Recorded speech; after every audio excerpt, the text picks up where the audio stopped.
Nelson Mandela. Un nombre que seguramente nos suena a todos, ¿verdad? Es que resuena por todo el planeta. Es sinónimo de justicia, de esperanza, de victoria frente a la brutalidad. Es sin duda una de las figuras más conocidas y admiradas de la historia reciente. Pero claro, la pregunta es, ¿qué se esconde realmente detrás del ícono? Bueno, pues vamos a intentar descubrirlo. Para empezar a entender a Mandela, hay que quedarse con una cifra, con este número, 27. 27 años. Pensemos un momento en lo que significa eso. Son 27 años de su vida entregados por completo a una causa. Un sacrificio personal, inmenso, que acabó definiendo su lucha y forjando al líder que cambiaría una nación para siempre. Y es que aquí está la increíble paradoja de su vida. Ese viaje, desde la celda de una prisión de máxima seguridad hasta el palacio presidencial. Es una transformación que no solo lo liberó a él, sino que liberó a todo un país.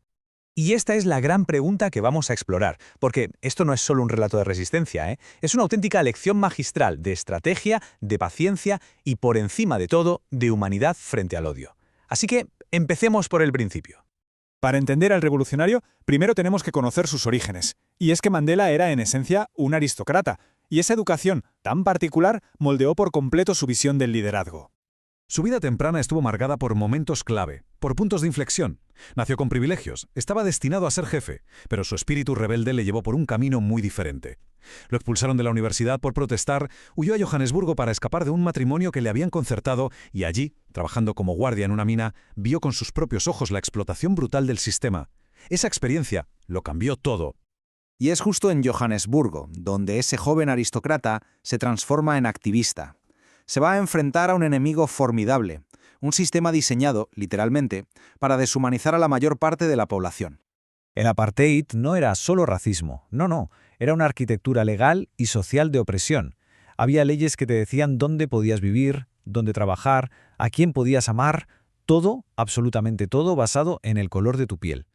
Un sistema que Mandela y el Congreso Nacional Africano, el CNA, se propusieron demoler. Claro, la estrategia de la resistencia no fue algo fijo ni mucho menos. Tuvo que ir evolucionando, adaptándose a la brutalidad del Estado. Empezaron con un movimiento juvenil con más garra, más enérgico, para luego pasar a la desobediencia civil masiva, al estilo de Gandhi. Pero todo cambió con la masacre de Sharpeville. La policía abrió fuego contra una multitud desarmada, y eso fue un punto de no retorno. Mandela llegó a una conclusión durísima. El capítulo de la resistencia pacífica se había cerrado. Había que tomar las armas. Cuando lo capturaron, el Estado creyó que lo había silenciado para siempre. Pero lejos de ser el final de su lucha, la prisión se convirtió en su nueva base de operaciones. Fue como un laboratorio para la estrategia y para su propia transformación personal. En su juicio, en 1964, se enfrentaba a la pena de muerte. Y fue entonces cuando pronunció estas palabras. Ojo, no eran una súplica, eran toda una declaración de principios.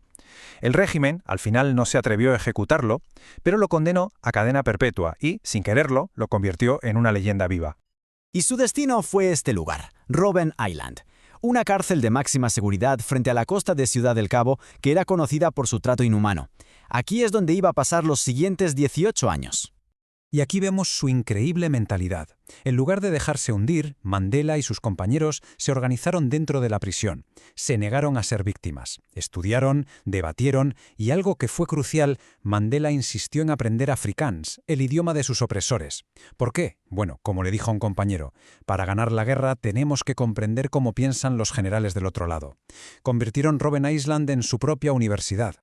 Después de más de 20 años en la cárcel, el mundo había cambiado. La presión internacional y la rebelión interna hacían que el apartheid fuera ya insostenible.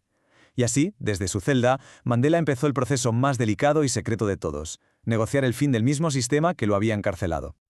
Al principio, las posturas parecían, irreconciliables. El CNA exigía el desmantelamiento total del apartheid y un voto para cada persona, sin distinción. El gobierno, por su parte, exigía que renunciaran a la lucha armada y buscaba sobre todo proteger los privilegios de la minoría blanca. El abismo entre ellos era enorme. Y aquí es donde vemos la verdadera talla de Mandela como estratega.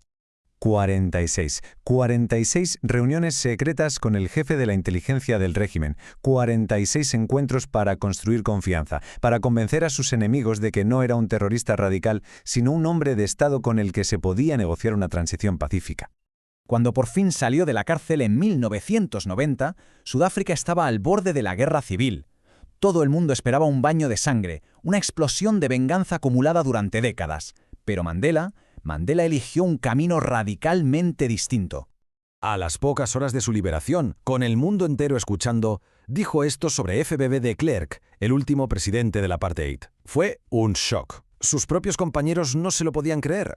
¿Cómo podía llamar hombre íntegro al líder del sistema que los había oprimido durante tanto tiempo? Pero esto no era ingenuidad, era pura estrategia. Como él mismo explicó más tarde a sus colegas, para poder negociar con tu enemigo, primero tienes que darle una base de respeto, una razón para que se siente en la mesa sin sentirse acorralado. Fue un movimiento de genio político que desarmó a los más radicales de ambos bandos. Y ya como presidente, siguió con esa misma lógica. Su gobierno incluyó a sus antiguos carceleros. Usó el rugby, que era el deporte por excelencia de los blancos del apartheid, como un símbolo para unir a todo el país. Y en lugar de juicios de venganza, estableció la Comisión de la Verdad y la Reconciliación, un proceso dolorosísimo, pero necesario, para que las víctimas fueran escuchadas y los verdugos confesaran. La vida de Nelson Mandela nos obliga a hacernos esta pregunta. Para él, el precio fueron 27 años de su propia libertad. Fue perderse ver crecer a sus hijos, fue el sacrificio de toda su vida personal. Pero su respuesta final parece ser que el verdadero precio no se paga con venganza, sino con la lección difícil, valiente y a veces impopular de la reconciliación. Una lección que desde luego resuena mucho más allá de Sudáfrica.